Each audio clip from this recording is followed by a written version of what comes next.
सध्या पावसाळ्याचे दिवस सुरू असल्यामुळे पाऊस पडल्यानंतर मोठ्या प्रमाणामध्ये डासांचा प्रादुर्भाव वाढलेला असताना आज दिनांक 12 ऑगस्ट रोजी शहर काँग्रेस कमिटीच्या वतीने नगरपालिकेचे प्रभारी मुख्याधिकारी यांना निवेदन देऊन शहरात फवारणी करण्याची मागणी निवेदनाद्वारे करण्यात आली।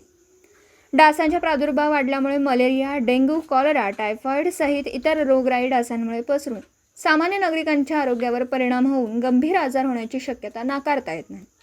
डासांचा प्रादुर्भाव इतर रोगराई थांबवण्यासाठी प्रतिबंधक उपाय करत शहरातील प्रत्येक भागात कीटकनाशकांची फवारणी मागणी आज शहर काँग्रेस कमिटीच्या वतीने नगरपालिकेच्या कार्यालयीन अध्यक्ष मोहम्मद अझीमुद्दीन यांना निवेदन देऊन मागणी केली।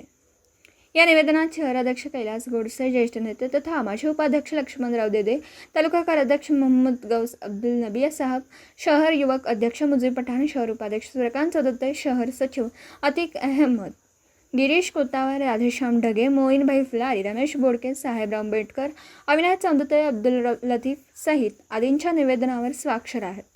तालुका मुदखेड, जिल्हा नांदेडहून प्रतिनिधी अतिक अहमद। दिवसभरातील घडामोडींचा आढावा घेण्यासाठी पाहत रहा N24 मराठी न्यूज चॅनल।